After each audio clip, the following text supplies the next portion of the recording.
I welcome you to episode 2, The Morschels in Pestells Lane, Meroo, Meadow.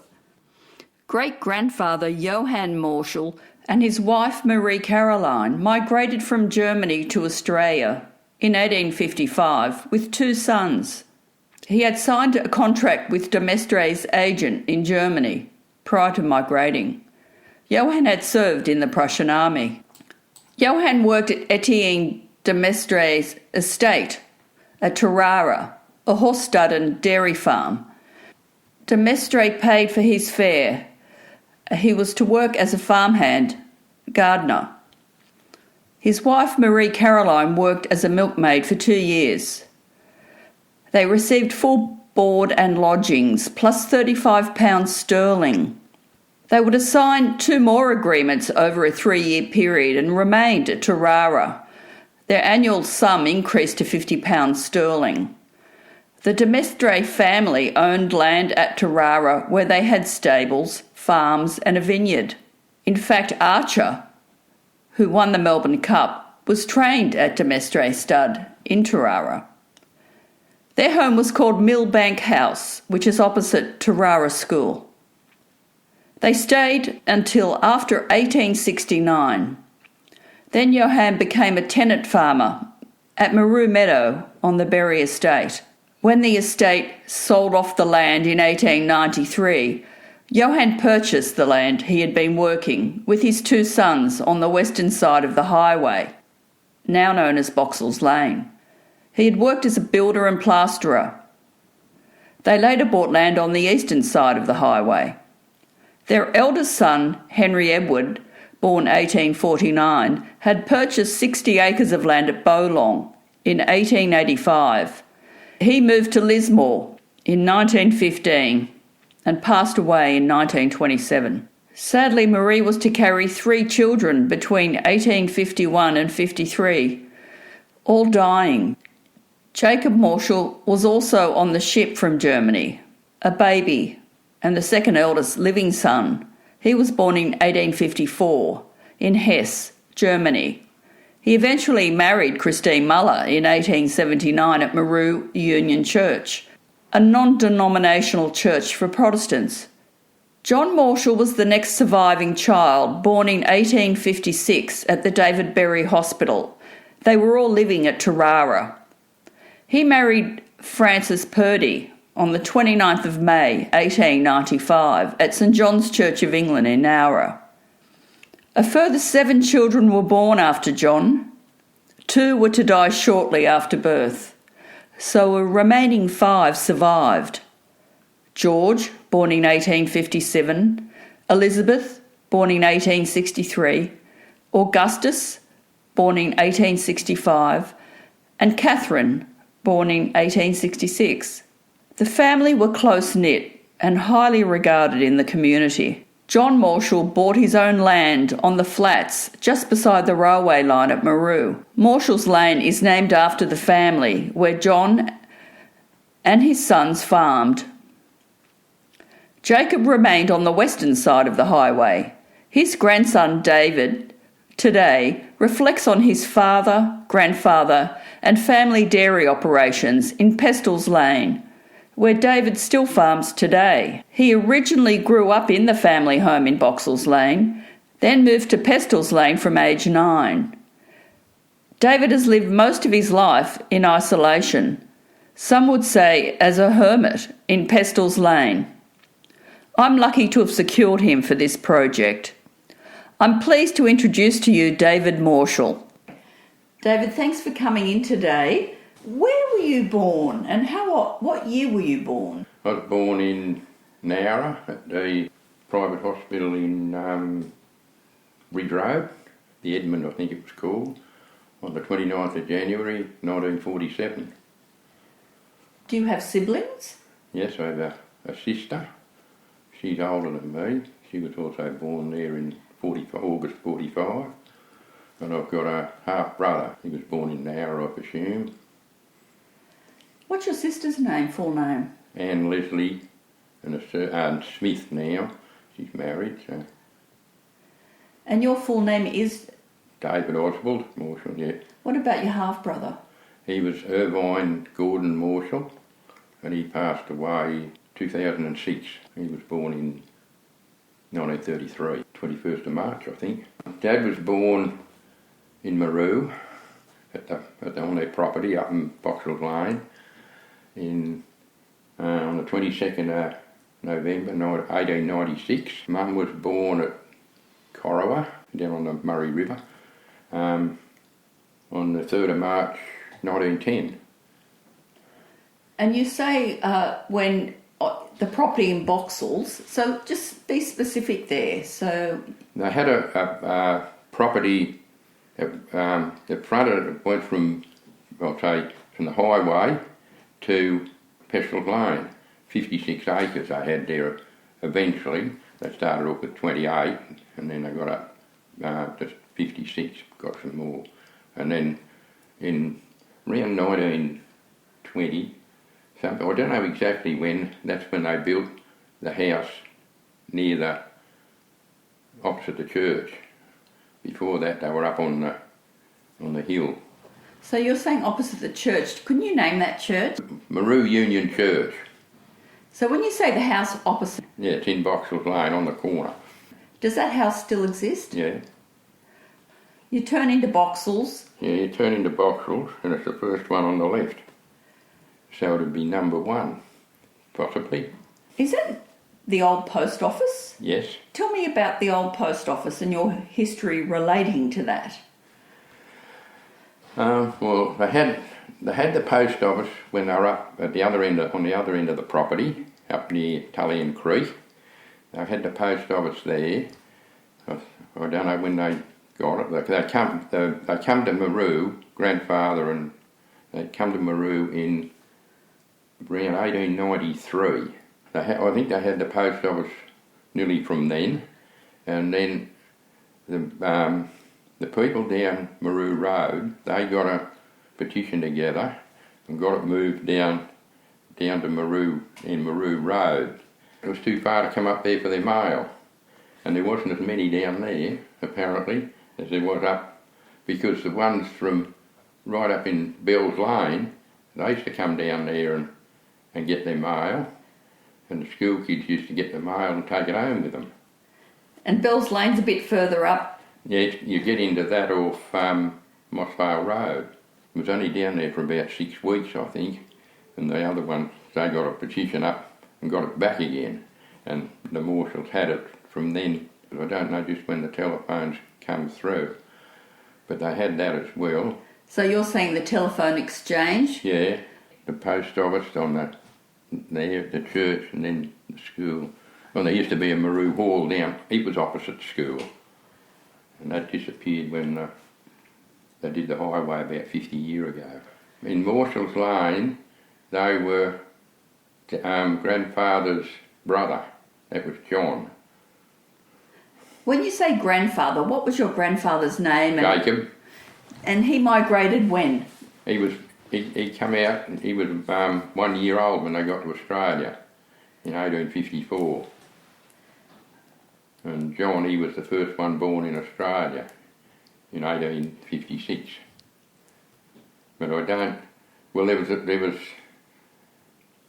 Jacob, John, Gus, Powell, Elizabeth, and there was two others, girls, I think. One died when she was fairly young, and there was Heinrich too. He was the eldest. He was born in Germany too, like his father and John and Gus and Powell and Elizabeth. So your grandfather was the Morschel Lane brother? Yeah, brother of the Morschel Lane. Our family were always in Boxsells Lane and Pestells Lane. Jocob, when he come back, I'll tell you a little bit more.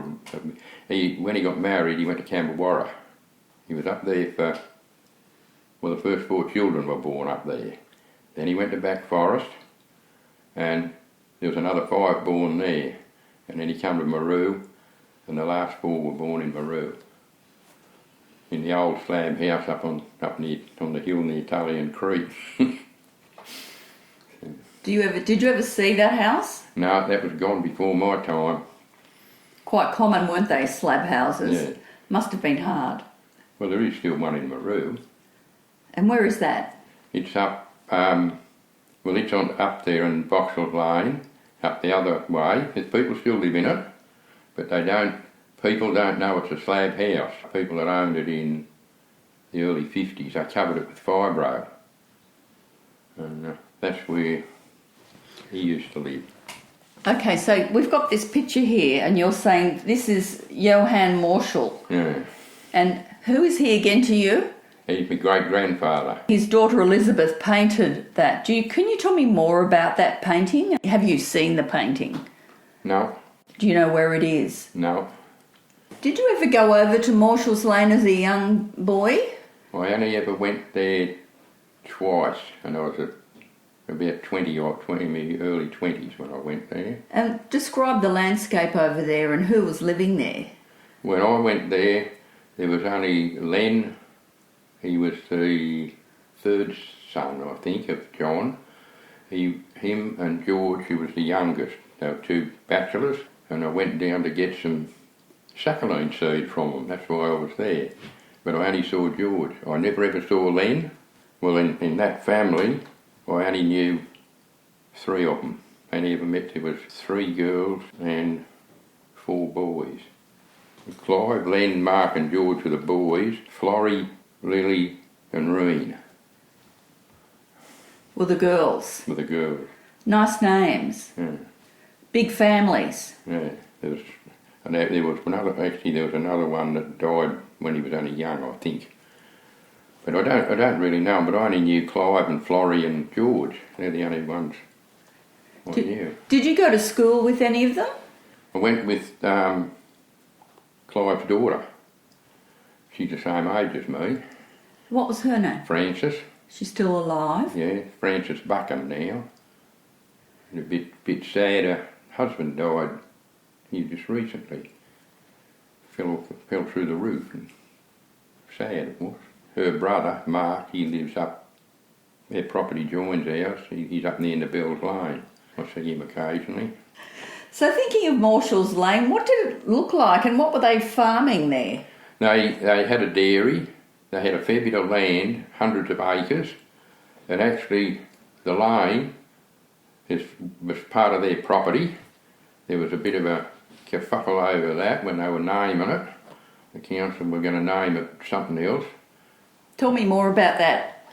I just don't know, it was Warner's Lane or something like that they were going to do it, and this is back in the 1990s, sometime then, and anyway, Albert Muller, he got a petition up and got it named Morschels Lane because it was on their property.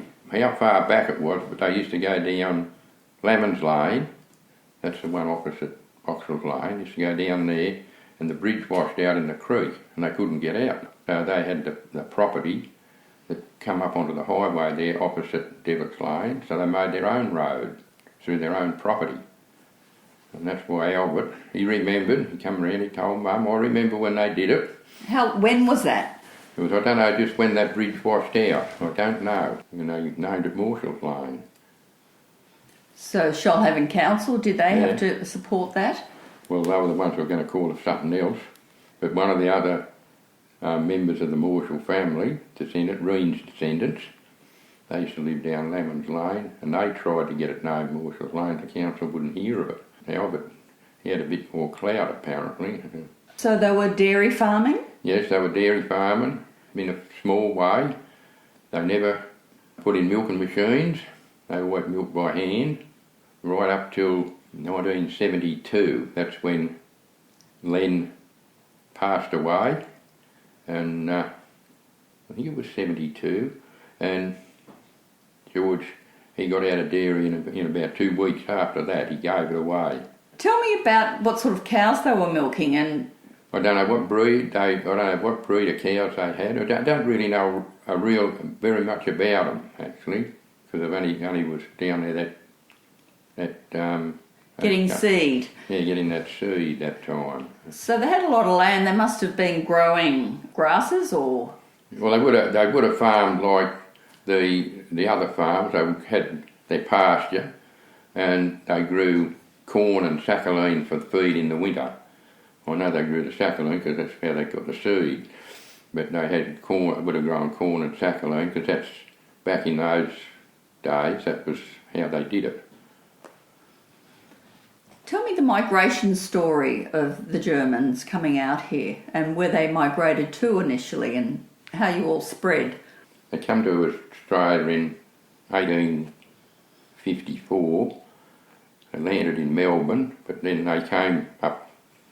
I don't know how they got from Melbourne to up here, because it was, well, my sister got it up on the computer, the Johannes' wife, Marie.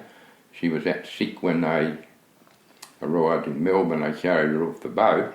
They come up and they worked for Mestre, and then they come up to Meroo, and I reckon sometime in the 1870s, and lived in that slab house. And then the grandfather, he stayed around the district, and John was actually a builder at one time. He helped build the Meroo church, and the groom, he worked for that builder. And you're about to name the other church? Greenwell Point Church, because it's the same as Meroo Church. Barry gave them the money for it. Heinrich, I don't know, we never sort of know much about him, but he went up the north coast. And Gus and Powell and their families, they were around the district for a while. Gus owned a piece of ground up the end of Pestells Lane, and Powell, that's not his right name, I don't think, but anyway, he owned a bit down in Meroo Road in Bomaderry, where the bowling club, and along that strip of land in there, I don't know how much, but they left here and went to Port Kembla, and their sons were divers that like inspecting boats and that sort of thing, I think. And a few of them, there was 4 Morschels, went to the First World War. 2 of them come back, and one of them I know was Heinrichs, and one of them was named George Austin, and that's where that George he was killed, and George was born not long after that, and that's where he got his name. He was over in Gallipoli. He's one of Heinrichs. He got killed in Gallipoli. Dad never mentioned him. And Elizabeth, she married a policeman, and she had a soup kitchen, and he was a policeman. Your family are farming in Boxsells Lane. Yeah. What are they farming? Well, Jacob had 56 acres, and he also he was a bootmaker, and they had the post office. But when Dad left school when he was 13, he worked on the farm, dairying. Yeah, he went to Meroo school. That's when he went, I think. All the ones that were still school age, they would have went there. That would have been Ada and... but Joe didn't. He was the youngest son. He didn't. He was living in Camberwarra with his elder sister. So what era, where are we here? In the early 20th century or...? Yeah, in the early 1900s. His dad would have left school about 1909, 1910. What sort of cows have you got there? Well, I don't know what sort of cows they had. Probably a mixture of cows, because Dad always had a mixture of crossbred cows. Do you have a lot of them? Or? No, probably only, well, I think he said in 1928, when they had a big drought, they were milking 12 cows, and that's about all they ever milked. And he would have been doing his building, and he used to go out. Well, him and Joe, I just don't know when they started doing it, because Joe was a qualified builder, and they used to they built 2 houses and sheds and things like that for people. And one house they built, I don't know whether it's still there or not, it was in Meroo Road, the first house when you turned off the highway into Meroo Road. They built that in 1930, and they built one in Pestells Lane at Jasper's Brush. They pulled that down in West Camberwell and brought it to Meroo and rebuilt it. I know that one's still there. What is your first memories of the dairy farm as a young boy in the 50s? That's when he was share farming then for Joe Pestells, and that property joined onto their original property, was next door to it. How big was that property? There was 75 acres. It went from the highway back onto Pestells Lane, just a strip through there. And they also had a 60-acre paddock up in the foothills of Camberwell Mountain down south of the lookout in there. Well, they used to just run the dry cows and the heifers and that up there. But I don't know, Dad told me once the wind blew a big tree over up one of the gullies, and he went up there and sawed it into things, split the fence posts out, and he couldn't even get up there with the horses. He carried all the things out in his back. He would have had the axe then, would he? Yeah. No machinery? Yeah. The axe, the old cross-cut saw, the maul, the wedges and all that stuff. And he had to cart that up there? Yeah, he carried it in and then carried the posts out. How big was your dad? He was only about 5'6", weighed about 9 stone. Well, Mum said that when she met him in the mid-40s, he only weighed 9 stone. He had horses when I was young and did all the stuff and all the hard yakka, digging post holes. And talk a bit more about that. What I can remember, they had those, he had the milking machines. I don't remember before that. He was probably one of the first ones to get, because he put the milking machines in 1939, and that was before the electricity came through. They should drive them with an engine. That they used to fill those concrete silos with corn, and that was all cut by hand and carted in and put through the chaff cutter and that. I remember them doing that. So they're still using slides? Yeah, horse and slide. Did you ever get in the silos yourself to jump around and get the air out? Only when we're up to the first window. We weren't allowed up. How many windows were there? There was about 4, I think. But Mum went right to the top. I remember it was after me, Irvie left us, we call Irvie, when because things went bad on the farm back in the mid-50s and he had to go out to work. And they got a bloke in one year, I think it was the last year they filled the silo, to help do the silo, because it used to take them about 6 weeks to do it. And anyway, he was there and he went off one Saturday at lunchtime, never come back. So Mum had to help do it. So the silo, explain the operation. So the silo's there, with the feed stalls nearby.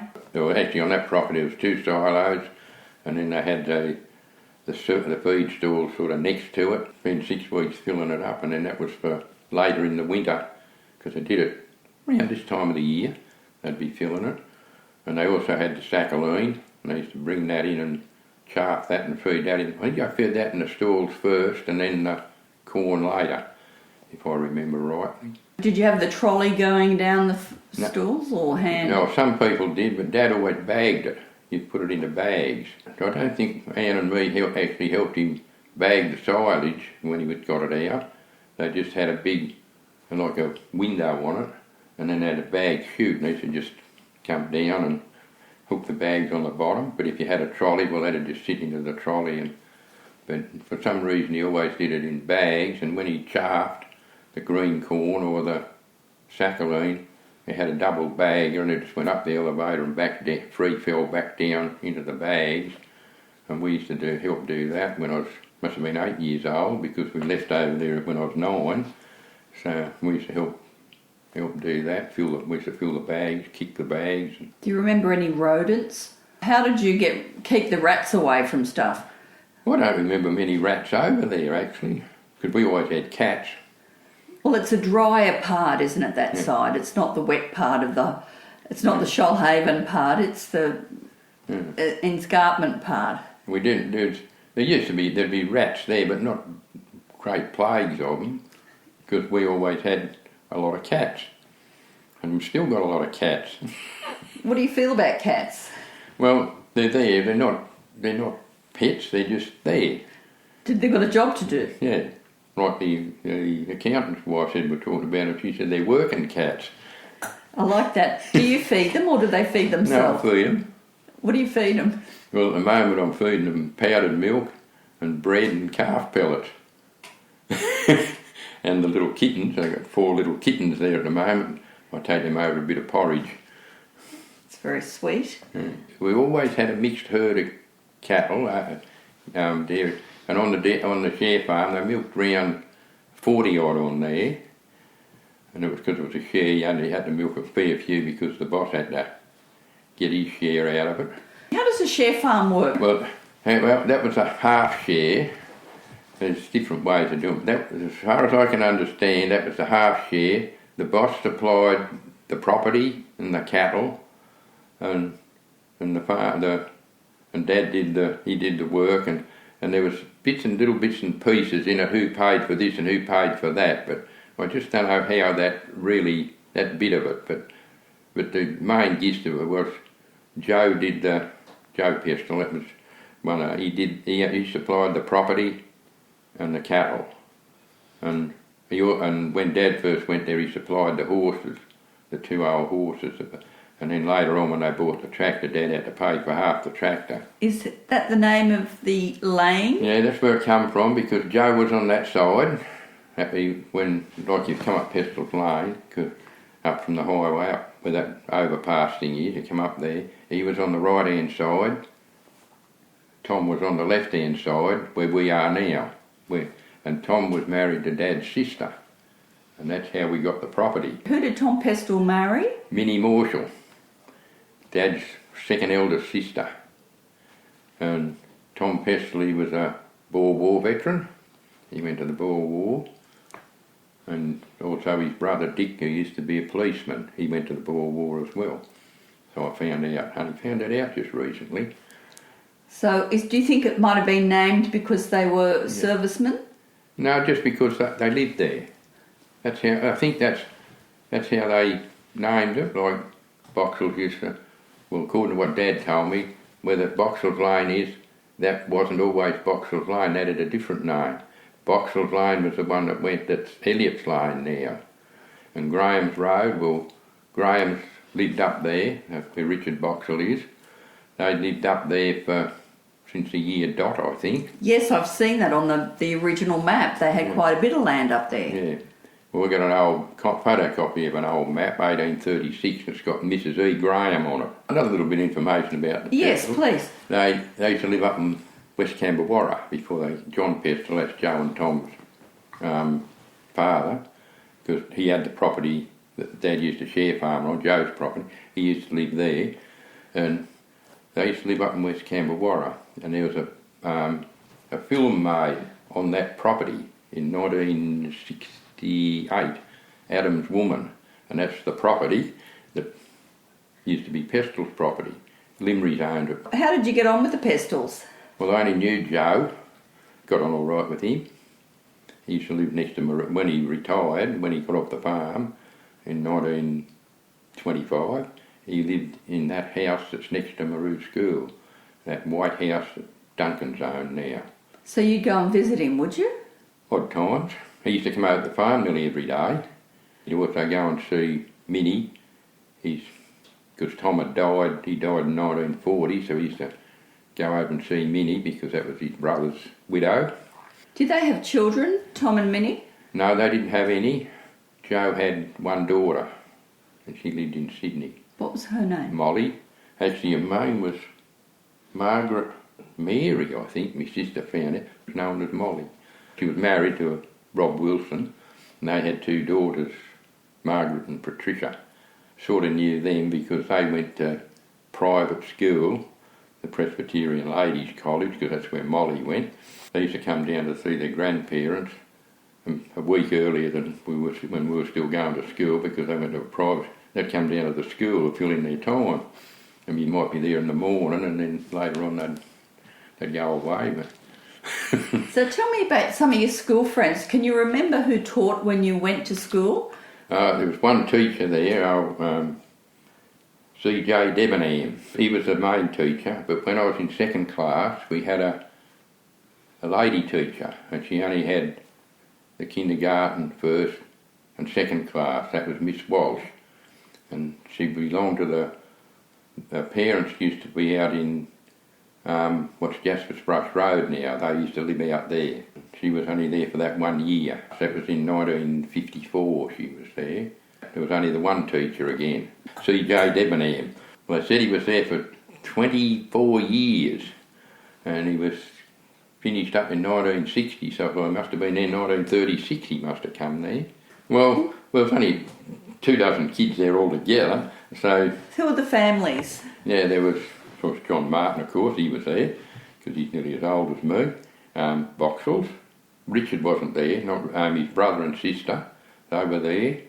Elliott's, Bennett, Carol Bennett. Well, the Elliott's, there was Christine Ross and Margaret. Radfords, they used to be up on the property where John Martin is now, up Pestells Lane. What are their names? Radford, Arthur and David. Well, I think Heather, I think that was the girl's name. I think she was there too, and she wasn't very, she would have been only quite young. And Mum told us that that when David went to school, he went home in a state. First day after, there's another David there. Ian Callaghan, of course, he was there. He come from Jasper's Brush. Wiley's, Margaret and Judy Wiley, they're at Wiley's Creek, and then John and Sylvia, they were another Wiley family, and then there was Gay and Jill. They just lived with their grandparents some of the time. They were only there some of the time. Davis, Bob and Evan and Laurel Davis, and Driskeys, they were only there for a few years. Their father used to rent a farm, the one that Walshers had got there in Terrara Lane. They used to rent that. Turner's, Helen Turner. Who was her father? Helen. Who was Terrara Lane named after? Well, I don't know. There was he was Les Turner, and I don't know. It must have been him because I don't know who else was down there when Dad and Joe built the house down there for Billy Abernethy. They're an old Campbell Warren Meroo families. Any of them still around? There's still Abernethys in Nowra. Yeah, they're Billy Abernethy's descendants. Billy Abernethy had 4 sons. Christy Abernethy had 4 daughters. When we were at Meroo, we used to compete in these school sports. I was a pretty good runner and long jumper and all that sort of stuff. And so was my sister. But we can't run at all now, so we were the only ones that could run. And that Helen Turner, she was real competitive too. Thinking about the milk runs, where were your cans collected and who collected the cans? Well, I think originally the farmers used to take them themselves. I think Bert Muller, that's Albert's father, he was the first one I'm sure he was the first one that had the milk run. He had it during the war, and I'm sure he was the first one that was doing it. And then... So that would have been Horse and Sulky? No, he had a truck. He had an old Dodge truck that he used to do it with, and Albert used to do it sometimes. And they had it till sometime in the late 40s. Where were they delivering the milk? They used to take it down to the Nowra Co-op in Bomaderry, where Truck and Tractor are now. I think that's where it would have been going then. Because the co-op, they started off on the other side of the river, but I think that's where it would have been then. And so that would have gone by train then? Then train to Sydney. The milk train used to go up about 11 o'clock every day. From where we lived, you could see it go on the puffing, and it's an old steam train. And do you know how much milk went every day? No, I think Nowra Co-op and Berry Co-op were a bit of friendly rivalry, I think. As a young person, what are some of your strong memories in the landscape growing up? What did you really enjoy doing? Driving around on the tractor. What sort of tractor was it? We had a grey Fergie, or it was a little kerosene one, the grey one. There was a lot of them around. And tell me about the wheels on it. Yeah, they had rubber tyres. They come out in the late 40s. Pommy bloke, Harry Ferguson, invented them. They're only a small tractor, like 23 horsepower or something, but they had a three-point linkage and a hydraulic thing that was better than all the other tractors. None of the other tractors had it. And years later, some of them still didn't have it. Can you remember how much that might have cost? And who the dealer was? Morehouse, the machinery man. And that actually made him. He got that dealership for those tractors and the Vanguard cars. What were the Vanguard cars?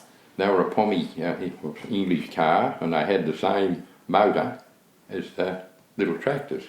They were popular in the district? Yeah, a few people had them. I've still got an old Vanguard ute. We got it second hand. Great old ute it was. Did you go to Nowra mostly? Yeah, we did all our shopping in Nowra and Bomaderry. Most of the farm stuff was done with the Nowra Co-op because Dad had shares in the Nowra Co-op, so he supported the produce store. We used to get our groceries off. That was another co-op. Mum used to call it the Jocob because it went broke. And but one of the guys that worked in it, he set up on his own, George Cochrane, and he had used to come around on a bike in the morning and collect your order, and then he'd come back the groceries in the afternoon. It didn't work in Meroo because he didn't have enough. I think there was only us and Boxsells that supported him in Meroo, but he had a good clientele down in Bowlong, and that was still going when he gave up in the 70s. But I think he either used to ring them up or they used to ring him up. We used to get our meat off Ratcliffe. There was a butcher's shop near the pub in Bomaderry. We used to get meat off them. That used to come out on the milk truck. The bread we got from Kylie's. That used to come out on the milk truck. We got our butter from the co-op. That come out once a week in the milk can. Not a butter box? No, you just put it in we used to get £3 of butter. And used to just put it in the milk can. Was it wrapped? It was wrapped up in paper. What about grog? Did you drink? No, I didn't go to the pub. That didn't appeal to me. I used to go and buy a few bottles when I was younger, and then it started to make me sick, so I haven't drank for 50 years probably. Dad was a non-drinker. He didn't like drink, and I worked it out why he didn't like it. But he told us one day, because I was 17 when he died, but he used to tell us about, he used to go into town with his father twice a year. And this was back in the horse and cart days, when he was after he left school, when he was only a teenager. This would be Nowra? Yeah, into Nowra. And his father had some business he did in there twice a year, something he had to do, and then down the pub. And he used to go up and see the blacksmith. He'd have to bring him home at night, and I reckon, this is only my thoughts, he had to bring him home when he had a skin full, and that's why he didn't like people drinking. And he had a guy working for him once, and he come home drunk one Saturday night, and Sunday morning he was gone, because he used to live in a little room, had his little room on the side of the house on the veranda, and sacked him on the Sunday morning, cleared him out. So that's what he thought about drink. So. Okay, so you like driving tractors. What were you doing on the tractor, and where were you? Well, usually helping cut the cow feed. That's after we come to where we are now. It's after we left the share farm. So you're in Pestells Lane? Yeah, we're still in Pestells Lane. So tell me okay, let's talk about that and how you secured the property and how big it is. Well, I don't know whether I should tell you. Tell me all of it. Right, we want the truth. Well, Dad was trying to buy a property. The one his grandfather used to have up in Boxsells Lane, and it was for sale, and this is in the early 50s, for £5,000, and the bank manager wouldn't lend him the money. So that was the end of that. And anyway, there was another one come up for sale in Jasper's Brush, and he had to go into the auction. He bid up to $7,000. The bank manager lent any amount of money for that one, and this is the thing we can't work out. And he lent him any amount of money for it. Anyway, he bid up to £7,000 and bailed out. And the next day, the guy that got it arrived around and wanted to sell it to him for another £700. And he told him to go away. And I thought, I was thinking about this the other day, and I thought, well, what was he bidding on it for if he didn't want it? Dad was talking to his first wife's brother one day, and he said, and he was telling him, and he says, "That's the best miss you ever had, Oz."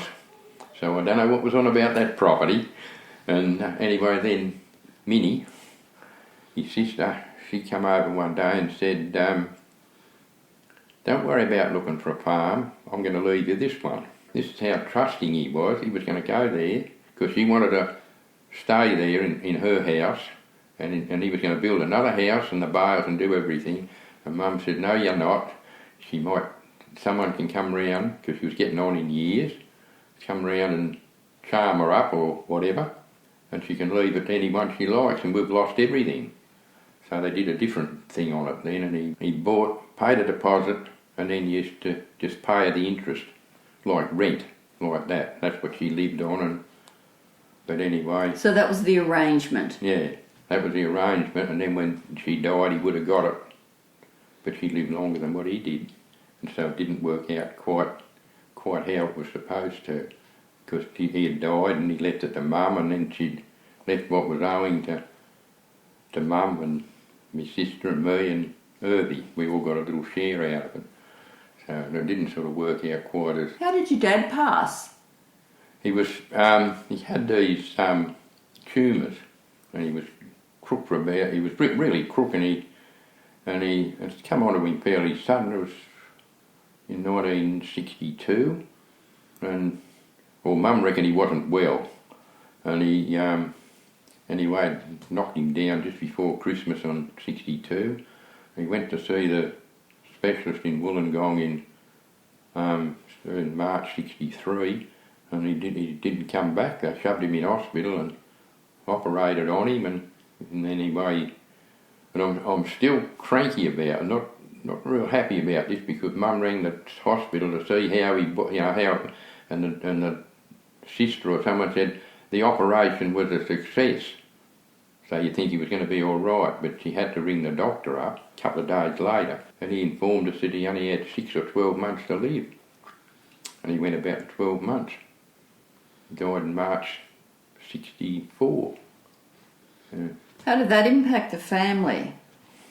Well, it impacted me, I know that, because Mum and me we ran the farm from then on. So you stepped up? Yeah. How old were you? 17. And so what high school had you left? I left high school, Nowra High School at the end of 61. I was 14. So you stayed on the farm from 14? Yeah, much to Mum's disgust, because I passed the intermediate in all subjects. She thought I should have gone on and become some sort of flaming professor or something. No, I didn't want to do that. I wanted to learn a trade. But anyway, Dad wanted me on the farm, so I stayed with him. And I'm still there.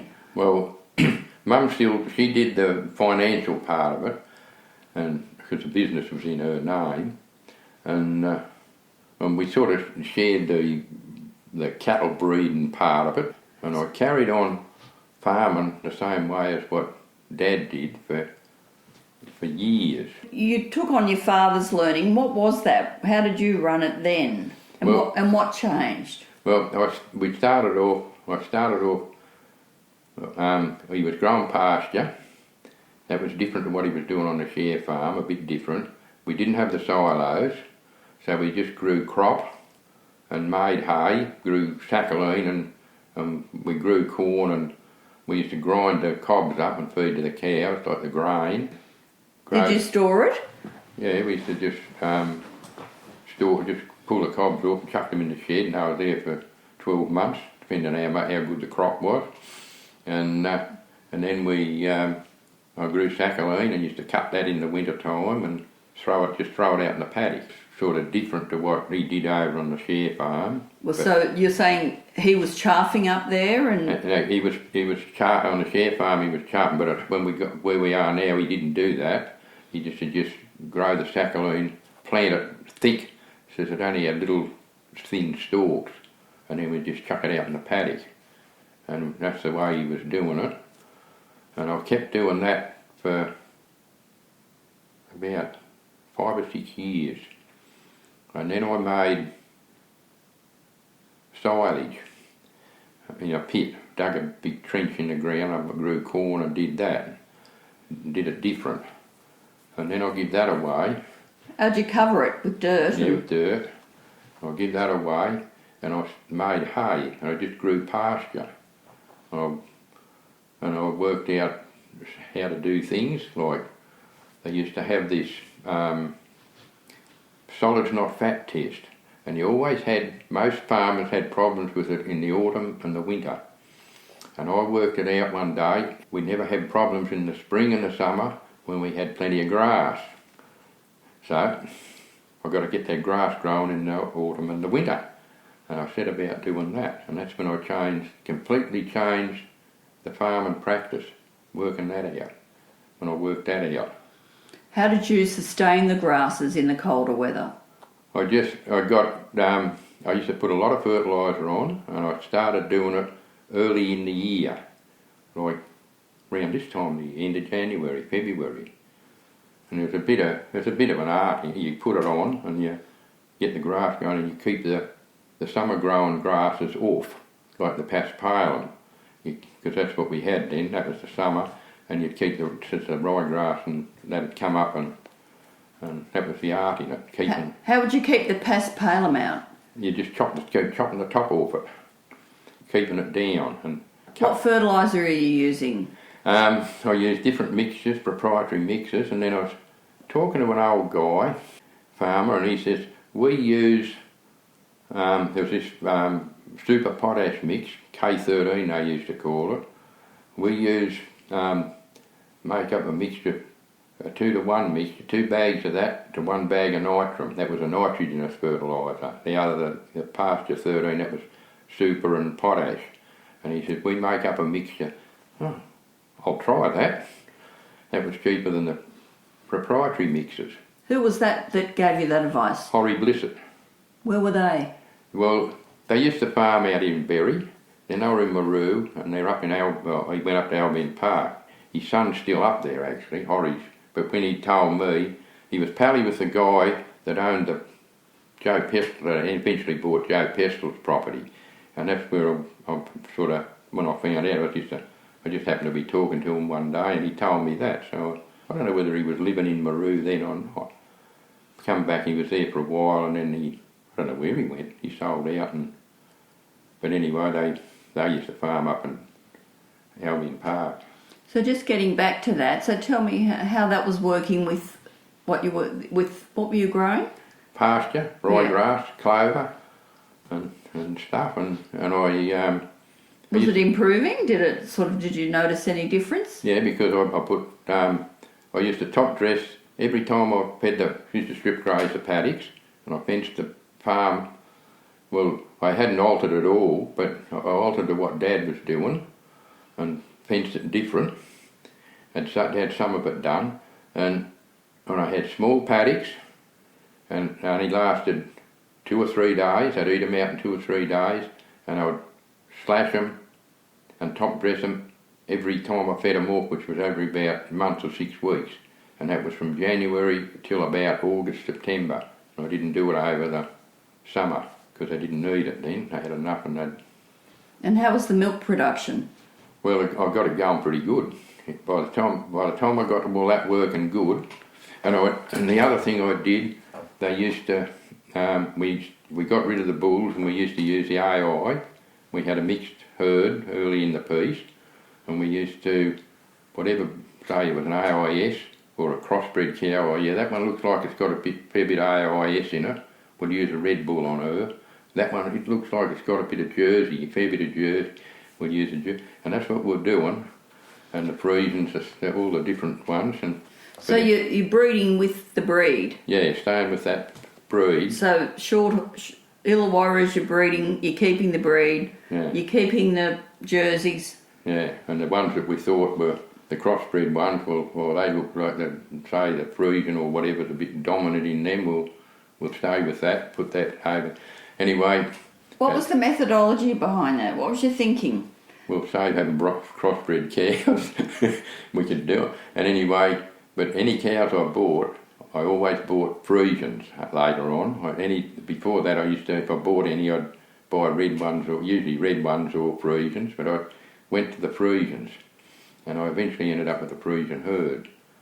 And another little interesting thing, I bought 2 registered cows, and they come from out of Cole Bowley's herd. They come out of there, but that's not where I bought them from. Over Berry, or? Yeah, in Berry, just up here in Rawlings Road. And that's where he bred them, but I didn't buy them off him. I bought them at another sale. And I didn't go there to buy them. I was just at the sale and I just bought them. And they were cows that come from that Lamans, the original, bred down from them, from those Lamans. The ones I just showed you? Yeah, from them Lamans in number. Wow. It come the original stock from them, their ancestors. So you knew about that history a bit? No, I just bought them. I was just there and I just bought them. You saw the composition of them, you like the look of them? Yeah, I just bought them. I don't know why. I just still don't know why I bought them. Instinct? Yeah, and I bought them. They're only a couple $100 each. Yeah. Is that a good price? Yeah, it was cheap then at the time. Where are you buying them? Well, I bought, so those ones were at an auction sale. The bloke was giving up. Where at? Fox Ground, Bill Mitchell, I think. And I bought some other ones. They were only grade cattle of Pat Barrett. He's a well-known Berry man. He was up at Woodhill. I bought 4 of his cows.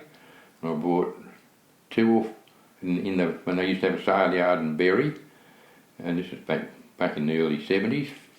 And they come from Watamolla or Woodhill or somewhere up there in that vicinity. And then we had some of our own Friesians. Then they had these proven bulls. They'd do a bull proven scheme. They'd use the bulls over so many things and I started doing that. So they followed them, didn't they? They tested them and they'd milk and their butter fat and all that, and I started using them. The ones some of them were fairly expensive and I couldn't afford them, but I started, and this one bull I used him, and the guy that had the AI thing was after they stopped doing it he was still working out of the centre here, but he had a private business. And I was using this bull all the time, and he says, I think you should use another bull. And then he says, I don't suppose you could have too many of his heifers. And I just kept using him all the time. And until those heifers matured, and then I used a different one over them. Ended up with a herd of cows, and I was grass feeding them, and I was getting up near an average of 5 gallons a cow, 4 3/4 gallons a cow, and this was in the 80s. I was milking about between 37 and 35, say 35 and 40, in that range. I know one day, one stage I was milking 33, and a neighbour come down, and he was all pumped up. He had Guernseys, and he said, I got 210 gallons today. And he was all pumped up. I didn't ask him how many he was milking. I said, well, I'm not getting that much. I'm only getting 150, but then I'm only milking 33. And I found out later he used to milk about 70. So I was a long way ahead of him. Tell me about your dairy, and was it a walk-through? Or? Yeah, it was a walk-through. We had two bales. We eventually had them doubled up. Had 4 machines in it eventually. Dad he had 3 machines, because when he was over in the share farm, he owned the machines, he brought them with us, and he had 3 singles, and when we had 1 double up and 1 single, and then later on we put another one in, so we had 2 double ups, and I worked in that until 95, and then we built a either side herringbone, put in either side herringbone. And did you increase your herd? Yeah, I went up. I was milking nearly 100 at one stage. But when I was milking 77. I mean, I'll tell you this because it's a bit funny. And the tanker driver come round. I thought you would have been down these farmers down the flats. Used to have these heifer sales, these stud sales, selling stud heifers. Thought you would have been down there getting some good cows. What are their old things for? I says, they're milking 120 and getting so much, they're only averaging about 4 gallons a cow. And I says, I'm only milking 77, and I was getting 400, actually one day I got 420 gallons, and according to my calculations, it's about 5.5 gallons a cow. I said, we wonder what them old things for. How much land were you on there? On the home property, it started off with 117 acres when we got it, and later on, after Dad died, Mum when she was fixing things up before she took off one house and 5 acres, and her and my sister's got it now actually, and I had the rest, the other house and the 112 acres. In 87, 8, I bought another property. It's about 2 kilometres away. It's just round past the old Meroo school on the bend of the highway there. We've got to go down Pestells Lane, Boxsells Lane, and then along the highway. So it's on the highway? Yeah, front side of the highway. And how many acres have you got there? 67. What are you farming today? I've got beef cattle now, Angus beef cattle. When did that transfer happen? End of 2008. What was you thinking there? I couldn't make a paying wages, and I couldn't do the work myself. Like I was nearly 62 then.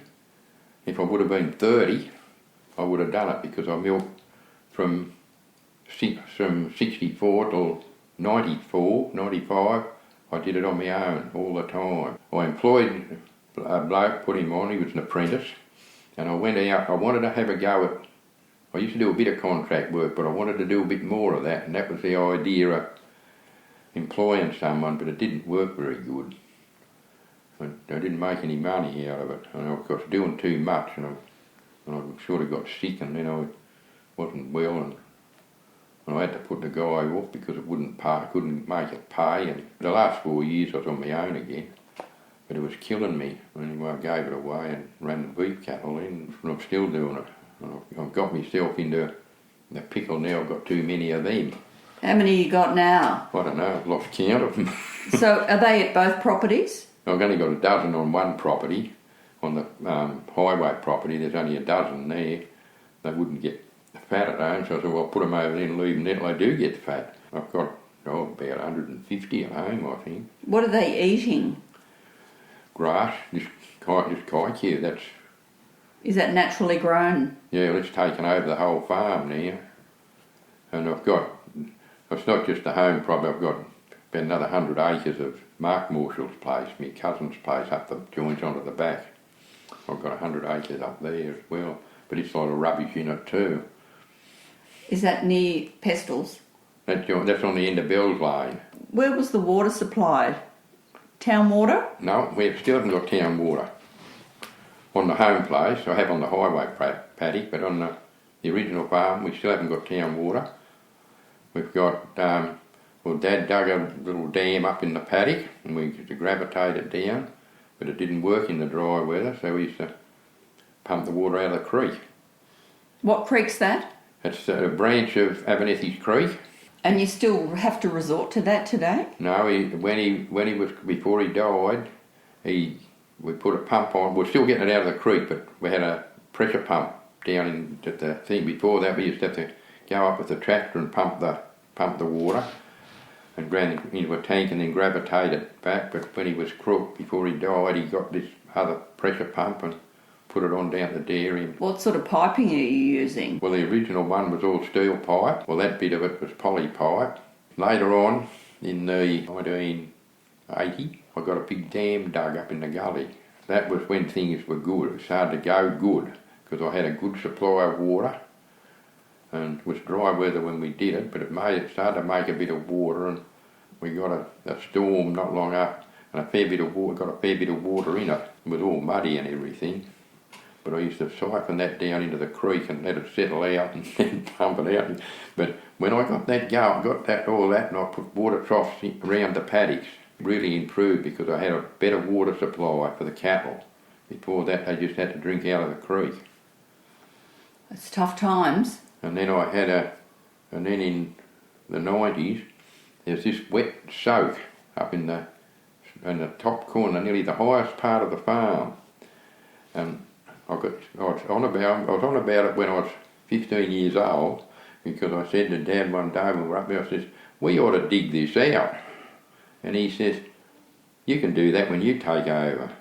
Well, that was not in 1962 probably. Well, in 1995 I got a bloke up with an excavator and we dug this big hole up there, and that's what I used rather than the other dam, because I don't have to pump it. It gravitates down to the dairy and then back up the paddock to the troughs, and I don't have to pump it. How much water? I don't know how many gallons would be in it. Well, when they talk about swimming pools, it might be nearly as big as a swimming pool. Fair sized hole, and it's about 12 foot deep. The beef cattle, tell me the process of farming beef and when you send them off to slaughter. Well, I've got Angus cattle, and I rear them up usually, if everything goes good, at Vealer stage, about 10, 12 months old, and then I just send them to the market. What do you get for one cow these days? I don't know just what the market's like now, but they're... They go up and down. Yeah, there a few years ago, we were sending in little 200 kilo things and getting $1,900 for them, $8.50 a kilo. I think I got for the best of them, one lot, and then that's just that all fizzled out, and one lot I sent in, another lot that was like them, and the best I got out of them was later on when the market was crook was at $1.66, and there were some other bigger ones in that load, 40 cents a kilo. Where do you send them to? Moss Vale mostly. They come and collect them in a truck, do they? Yeah, I just ring the carrier up and... Who's the carrier? Steve Chittick. Chittix. Yeah. Local person? They used to be at Kiama, but he's gone up to Albion Park now, and I send him over to the sale at Moss Vale, behind Marsh and Co. You never married. A few people haven't married. Is it just circumstance, or you prefer your own company? I don't know. I don't know why. You probably had a lot of responsibility as well, and you were working hard. What keeps you going? Well, I'm still trying to keep the farm in good order. That was part of me thing when I was young, to get it looking really good, and it did look good too. And I used to make things, because that's what I would have liked to have done something like, rather than dairy. Some of the things I've made up trailers and that for use around the farm, and I made a tipping body for a truck and stuff, and steel shed frame and stuff like that. And then I started milking more cows. I couldn't get time to do it. And what about your sister? Do you see her much? yeah, every day. Where does your house position from hers? About 100 yards away. She'll be 80 in August. Well, she comes down and helps me do the cows sometimes. Do you have a stud name? When I had the Frisian cattle, I was in the Frisian Cattle Club for about 2 years, and it was Mundrula stud, but I got out of that. How did you spell the stud name? Mundroola. That's the farm name, Mundroola. When I give up dairying, I went through my little book one day where I kept account of all the cows, and those 2 registered cows, about 2/3 of the herd were descendants of those 2 cows. What were their names? Blossom and Peggy. It turns out Blossom and Peggy are descendants of the celebrated Frisian stud at Noomba. This podcast was assisted by a local farming family, Turfco, who have been operating in and supporting the region for the past 40 years. They are the region's largest agricultural employer, and I'm grateful for their part support toward realising and continuing the ongoing production. I'd like to acknowledge the introductory research undertaken by Joy Vost, who has done much research on the Morschels and sadly passed away at the beginning of this year. Join me in a fortnight for episode 3, Boxsells Lane, featuring Richard Boxsell.